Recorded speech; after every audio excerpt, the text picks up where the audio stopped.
Seek out the most experienced people you can find in your field. Even if you are doing something that has never been done, somebody will have been close or will have the knowledge to share. Never be afraid to ask. Most people I have spoken to in the past love to share their experience and knowledge.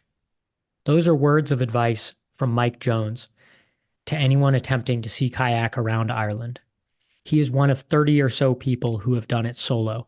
When I started training for my first attempt to paddle around Ireland, I reached out to Mike for coaching and guidance, and we got to work preparing mentally and physically. When my attempt was cut short by an injury, Mike helped me come up with a recovery plan. He is a lifelong adventurer whose resume includes that solo circumnavigation of Ireland by sea kayak, rowing across the Atlantic as part of a six-man team. He's guided multiple treks to Everest Basecamp and worked in maritime search and rescue with the Irish Coast Guard. His latest adventures include fatherhood and sharing his experience as an executive coach and adventure mentor. Welcome to Notes from a Ghost, a podcast about stories and the people who tell them. My name is Charlie and I'm a ghostwriter. I love a good story. I hope you enjoy this one. Mike, thanks for being here. Thanks for having me. He sounds like an interesting guy, that fella. I should meet him sometime. Right? Right? Thanks for the intro. I'm blushing.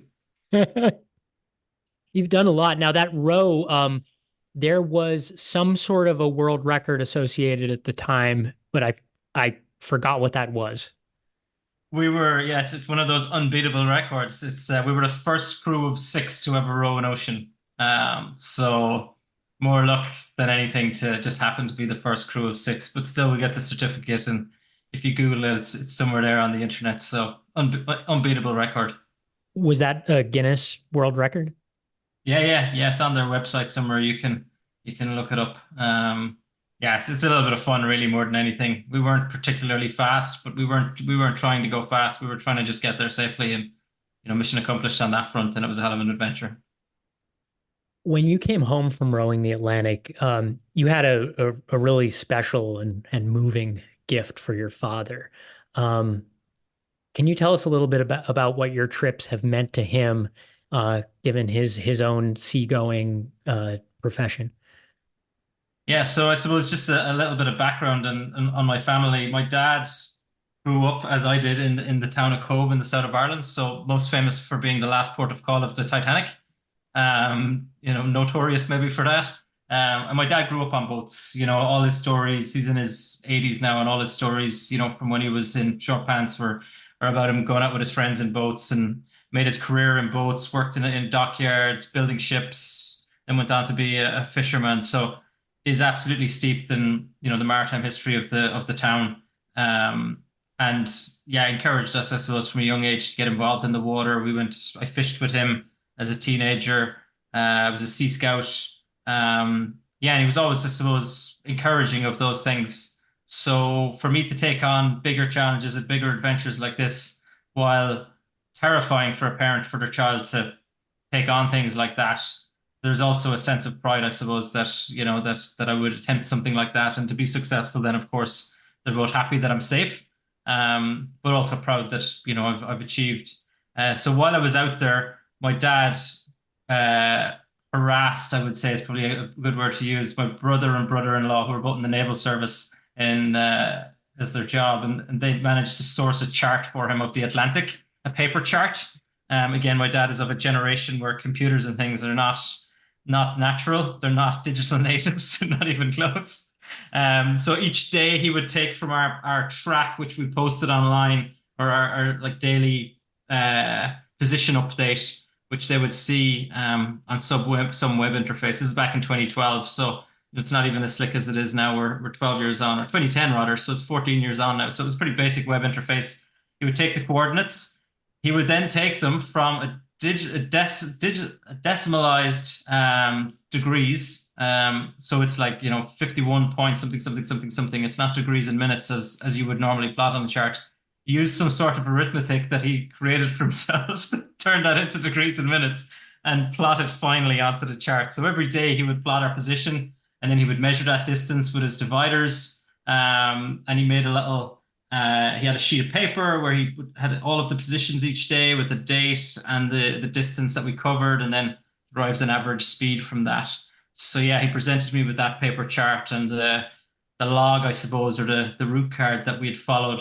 And then my brother and my sister helped him in getting it scanned and blown up and turned into kind of a memento. So now I have it actually on my living room wall. It's I don't know how big it is. It's maybe 4 foot, 5 foot wide, 3 foot high. It's a pretty big thing hanging on the wall with pictures of all the crew and the boat. And yeah, the route is plotted along there with all the little small X's as he did it. And then his handwritten, his penciled handwritten sheet of our route with all of our daily distances alongside it. So it's yeah, it's a really great memento to have. And I think he really enjoyed, he had to dive into that digital world of, opening the computer every day and trying to figure all that out. And I think harassed my mom a little bit on that front and getting her to help him. But yeah, he was keen to just keep in touch with it that way, I suppose, each day. And it was nice to know that they had a means, I suppose, to track and follow along and know that we were safe, but also be able to kind of imagine maybe, I suppose, at times what it would have been like for us out there in the big blue. Now, your two big adventures that you've had in the Atlantic are one of them is a little more amphibious, the going around Ireland where you're landing Hmm. every night and getting out of the boat and pitching a tent. And the other is pure seagoing where you are not seeing land until you get to the other side. What is the difference between those two experiences? This is actually a great question, and we talked about this a little while back, and it's it's very hard to quantify. They're very very different, as you can imagine, in many ways. And I suppose for me as well, that the notable thing is I was with a team on one of them, and I was on my own on the other. So with a team, you're not responsible for a lot of decisions. And actually, on the ocean rowing trip, I was responsible for very little decisions other than to just row. And even at that, you're not really responsible for that because you've made that decision stepping on the boat. So your decision-making ability is gone. Paddling around Ireland solo is almost the complete opposite. You're responsible for every decision. When you're going to eat, when you're going to go to the toilet, where you're going to pitch your tent, the direction you're going to point your kayak in, the style of stroke you're going to use, which paddle I was going to use, everything. Like literally everything you do is a decision. And it's your decision, and you are the only one making it. So that was probably one of the biggest hidden differences in a way, I suppose, right? Because there's the obvious difference of one of them, you paddle out into the middle of the ocean, and you're out in the middle of the ocean, and every day you're just seeing more blue ocean. Paddling around Ireland, you're paddling around cliffs and headlands, islands, shipping traffic. There's a lot more physical interaction. The physical differences are reasonably obvious, and people gather those, I think, quite quickly. But that hidden difference, that mental challenge of constant decision making, and the pressure that that brings, is something I probably didn't even fully account for myself or plan for. It was also my first big solo trip. I'd done shorter solo things, a couple of hiking, hiking for a couple of days on my own, but this by far was the biggest, and the level of variety each day, both in weather and geography, seascape, tides, all of that meant that you were constantly challenged with coming up with new decisions and having to back yourself that you were making the right decision. And, even, whether you go that day or not, there's 7 days where I didn't go. And, I'm happy I didn't because I don't think it would have been appropriate.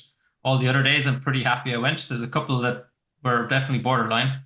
Um, yeah, so they're probably the two biggest differences, really, that decision making piece, but also the physical piece, like I say, which is a little bit more obvious to most people. But when you're out in the middle of the ocean, what that means is you wake up every morning and you're surrounded by blue. And you go to bed at night and you're surrounded by blue. And you wake up the next morning and you're surrounded by blue. And it's like being in a big green field constantly. And it's very hard to get a sense of any sort of progress other than our GPS. You're looking at your GPS plotter each day counting down. So your progress is very much measured in that number. And yes, we were plotting it on a chart, but the scale of that chart and the distance you're actually moving, you're moving half an inch, quarter of an inch on days like across this big like A2 size chart. Yeah, so it's tiny, tiny amounts of progress, and the numbers are just ticking down very slowly. Around Ireland, you're physically passing headlands. You're ticking things off. There's psychologically the progress happens in a more obvious way. So yeah, that definitely helps. Um, but again, I don't know which is better or worse, because they both have their challenges to them. Because you got to get around all those headlands, right? And they pose boundaries and barriers and physical challenges almost. Sitting in the oars, facing backwards, paddling in a big blue field, is at times just quite rhythmic. And you just sit in and you just do your 2 hours and shut up and so that's that. And you just keep doing that. You do that 6 times a day. And that's just your routine. Paddling around Ireland doesn't bring any sense of that routine. It's constant change and shift and challenge. So yeah, very, very different trips and many counts. I'm sure some people listening at home are going to hear this, and I think there's such an appeal to that kind of travel under your own power, whether it's on a bike or in a Mm. boat or on foot. For somebody who wants to have an adventure because they like the sounds of it, but they've never really done anything adventurous, where should they start? In Bilbo Baggins' great words, probably at your front door, to paraphrase Tolkien and Bilbo Baggins, right at your front door is probably the best place to start. Um, yeah, and in all seriousness, my first adventure started probably as a 6-year-old when I made my Holy Communion. And you know what a Holy Communion is, right? So listeners around the world would be familiar with the concept of Holy Communion. I'm raised Catholic. That was a standard rite of passage, if I could call it that. And your uncles and aunts and neighbors give you money in a card, and I took my money and bought a tent. Don't know what possessed me. I don't know the rationale entirely, but I remember seeing the tent in this like furniture slash garden center place weeks or months ahead of time, and that was what I wanted with my money. Um, yeah, and I spent maybe £20 at the time. This is 1986 on a single skin nylon tent. You touch it and the water just runs inside. It was a terrible thing. But I was so happy with myself, and I camped in the garden, set it up, and one of my older sisters came out to the garden with me, and I think she's since hates camping and would never get in a tent again. I don't know how many hours I lasted, but it certainly wasn't a full night. I bailed back into the house, but that was my first adventure, I would say, in my front garden at 6. And ever since, I've been seeking out different things. And, as a scout growing up, we would go to the local woods and, just build little shelters and sleep in those. But you don't even have to sleep out, I suppose, for an adventure either. An adventure could be an hour long, could be 2 hours, it could be just a little walk in the woods. For little kids, sometimes it's just going out into the woods and rifling through some leaf litter to see if they can find some bugs, or uh, it's looking in some tree stumps to see if they can find some worms, and looking at the mushrooms, things like that. And they're all adventurous things for the right age group. Um, sure, as you get older, the ability to go and stay out for the night starts to come around, but you'd be amazed what's in your locality, in your neighborhood. You don't need to go far. You can definitely start close to home. And like you said, it can be on a boat, a bike, on foot.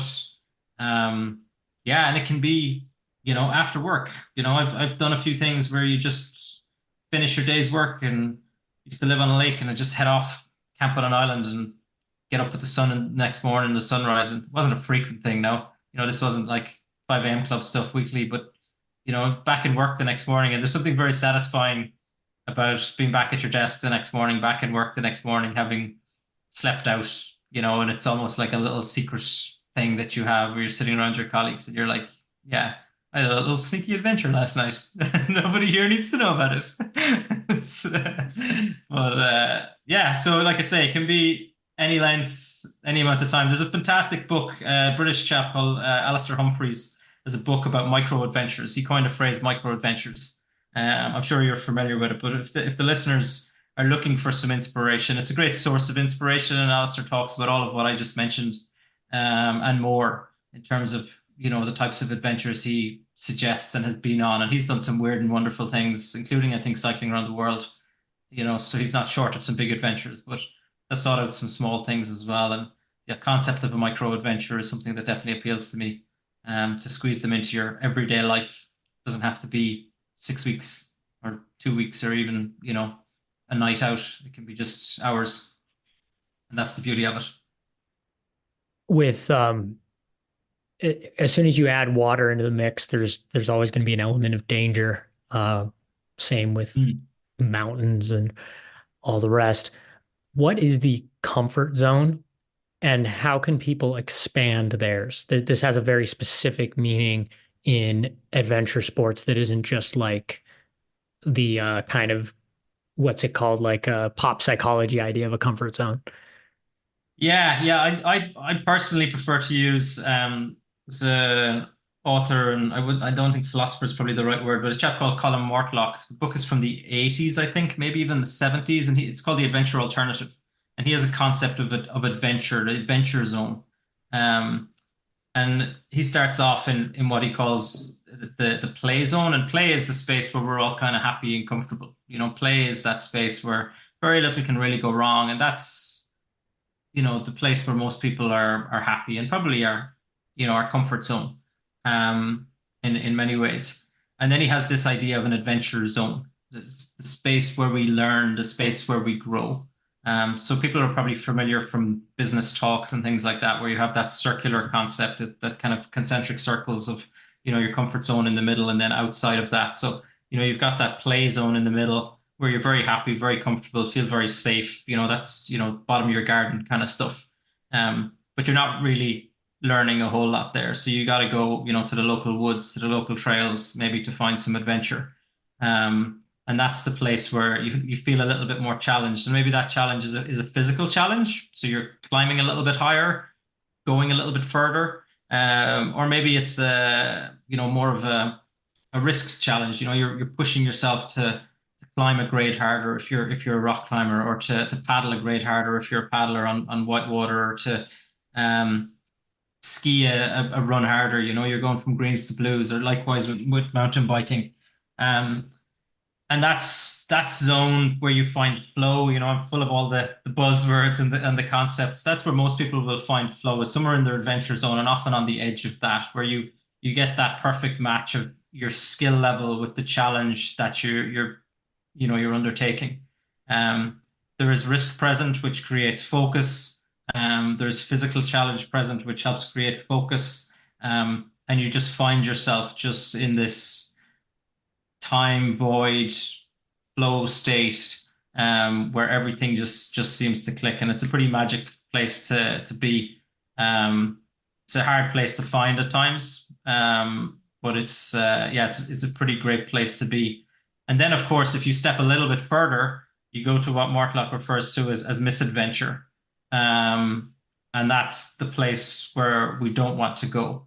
And the balance in expanding our adventure zone, our comfort zone, is depending on what we want to call it, is spending as little time as possible in misadventure. Misadventure is where you're, calling for mountain rescue, calling the Coast Guard, calling your mom to rescue, maybe, it's just depending on the level and where you are in the world.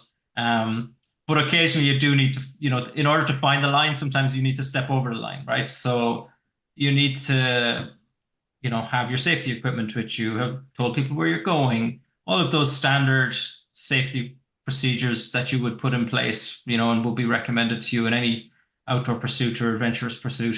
You have all those things in place, because every once in a while you might find yourself, cap in hand, making your way home in a way that you didn't expect, or a bit sooner than you expected. Equipment failure can lead to things like that. Weather changing can lead to things like that. Injury, exhaustion, lots of things. Yeah, when you're at a group, especially, you don't know. Not everybody performs the same all of the time. So you might find that one party gets tired or injured or something like that, or has equipment failure. So yeah, you might find yourself veering then into that misadventure zone, and you take your learnings from that, and you continue to do that, and you rinse and you repeat, and slowly but surely what you find is your skill levels increase, and maybe you attend some training courses to accelerate your learning and development. In terms of that skill progression allows you then to go into maybe more challenging environments to try more challenging routes in whichever pursuit you're in. Um, Maybe go into different weather conditions, that you wouldn't have previously gone into because you've got better equipment. Maybe you get a better jacket so you go out when it's colder or when it's wetter. Um, yeah, all of those kind of things, just slowly but surely you find yourself progressing. And like I say, when it goes wrong, you've got to dust yourself down and learn from that. And, maybe you forgot to bring a spanner and you couldn't fix a part in your bike that with a simple spanner you would have fixed and continued on the journey, or a bit of duct tape might have patched a hole in the boat and got you a little bit further down. Things like that happen, and you improve the kit that you had. Maybe you just get fitter, maybe you just weren't fit enough and you have to go and get fitter or stronger in order to finish the challenge. So yeah, it's a lifelong pursuit if you want to make it one, to just keep challenging yourself and finding new ways to challenge yourself and new environments to challenge yourself in. And it's part of what the appeals to me as adventure, all the pursuits that I'm lucky enough to do, and makes it a lifelong adventure for me. And crossing over into different pursuits and brushing up different skills and different terrains. There's never a dull moment, I suppose, really. Type 2 fun is a concept that when I tell people about it who aren't familiar, there's this nod of, oh, that's what that is. Because I think everybody has experienced their own version of type 2 fun. And maybe people who become adventurers because we have a higher appetite for it. But what is type 2 fun? And how do I know when I'm having it? Yes. So my understanding of the concept, or how I would phrase it, I suppose, is it's things that are fun after the fact. So they're not fun while you're doing them. But afterwards, you're sitting around, drinking beers, drinking coffee, chilling with your buddies and thinking, shit, that was fun. We must do that again sometime. But at the time, it is not fun. And it's maybe not fun because you're cold and wet and miserable.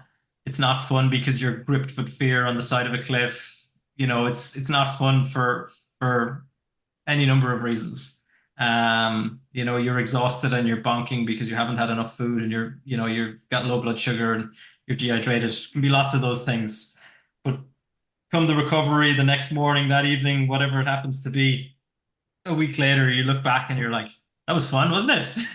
And people are like, but you said I'm never doing that again. That to me is type 2 fun, or my understanding of it. I think you mentioned to me type 3 fun? Was that something that's a concept that you've talked to me about before? Yeah. I remember I saw that somewhere. Type 3 fun, I guess, is neither fun in the moment Or or afterwards. in Yeah. retrospect. Yeah. Yeah. Yeah. Because obviously type 1 fun, to kind of be, to continue that trend. Type 1 fun is fun when you're having it. Type 1 is going on the swings, going on a roller coaster. Well, roller coaster, I suppose, can be type 2 fun for people sometimes. They're screaming out of terror and then they go back to the top of the queue. Like that's often probably it's a good way to describe type 2 fun for the non-adventurers, that kind of roller coaster gripped with fear, but you go straight to the next roller coaster. Um, Whereas type 2 fun is maybe, something a little bit more mellow than that, going on the swings in the playground, going down big tubular slides and stuff like that, where you're, shouting "wee" as opposed to "ah." It's like that's the audible difference maybe in somebody who's having type 1 fun versus type 2 fun. Speaking of swings and playgrounds and slides, your latest adventure, fatherhood. Hmm. What has adventuring taught you about fatherhood or prepared you for it? And how have you been introducing your daughter to the outdoors?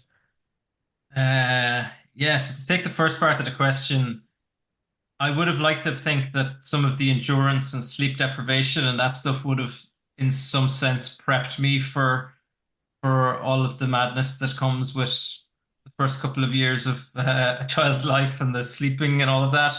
It didn't, quite frankly. I don't think anything does. So yeah, that's a huge challenge dealing with all of that. And in itself, I think is the only thing, it's not replicable in any other environment that I've come across anyway.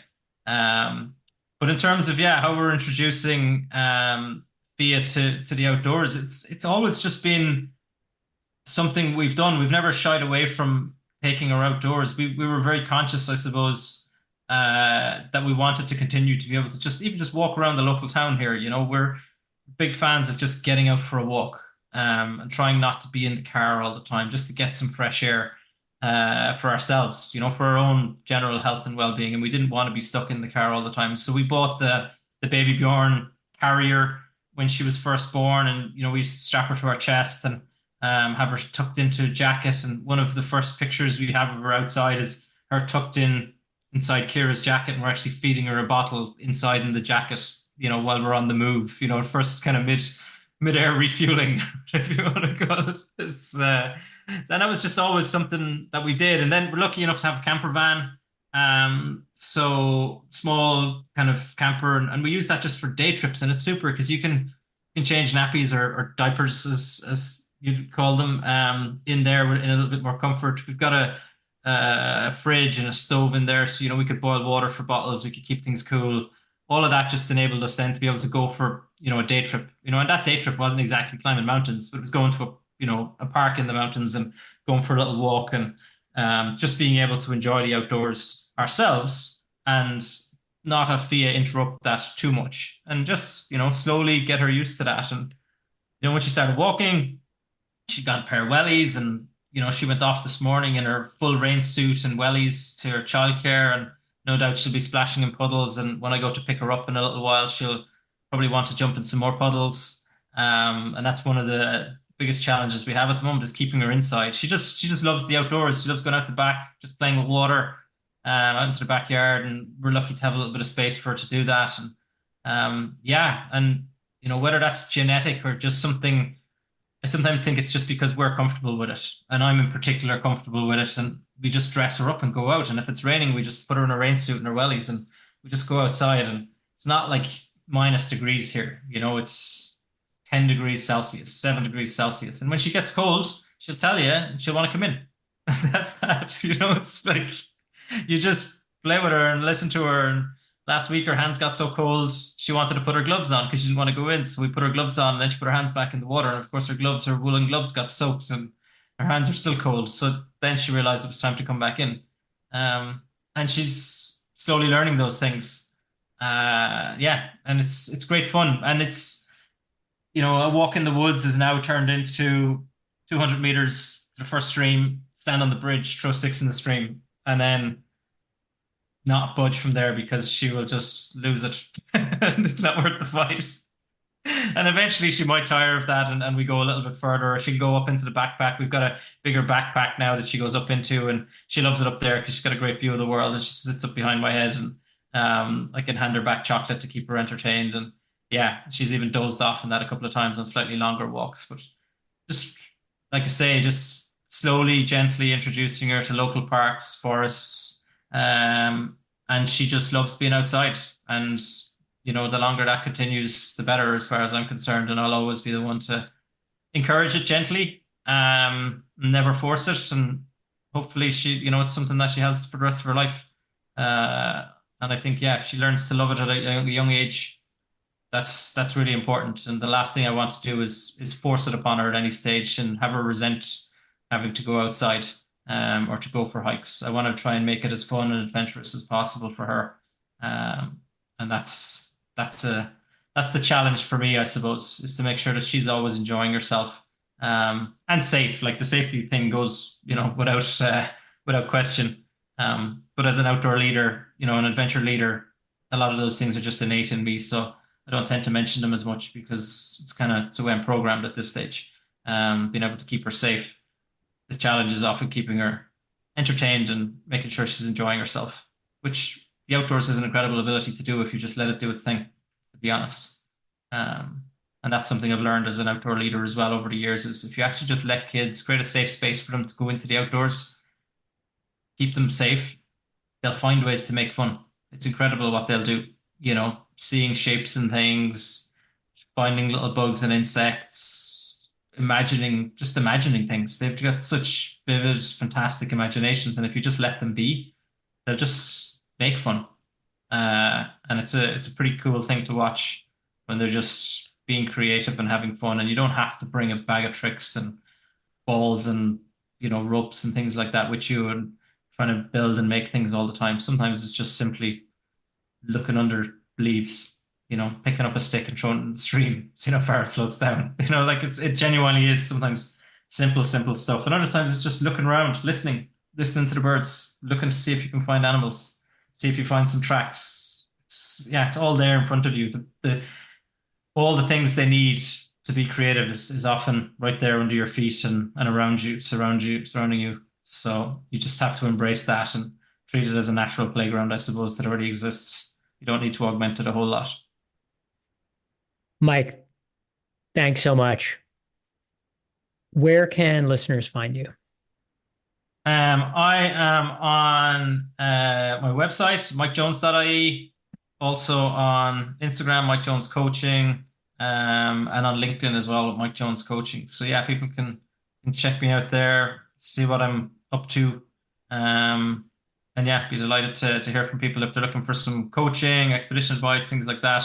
Always delighted to work with new people and hear about what fun and exciting challenges they've got in their future that maybe they need a little bit of support in, getting over the line or getting to the start line rather, in the best shape possible. So yeah, exciting to help anybody that's looking for the support. And you're headed to Nepal next, right? Yeah, I'm guiding a trip out there in a couple of weeks now, the end of March. So yeah, I'm heading out there to Everest Basecamp. So I've got 9 clients coming out with me. Yeah, really looking forward to that. I've been out there since 2018, so 6 years with the whole COVID gap and everything, and then other work commitments stopped me. So it doesn't feel like it's been 6 years. I kind of had to pinch myself when I realized it was that long. It's a magical part of the world. I cannot wait to get back into the mountains. It's going to be my first big trip away from family. So that's going to be an interesting challenge for me personally. But also just really looking forward to just being back in the mountains and yeah, working with, interesting fun clients again as well. And, helping them fulfill their ambition of getting to Everest Base Camp. I've been lucky enough, like I say, to have been there a few times and I know how magical a place it is. And it's always a real honor to help people achieve that.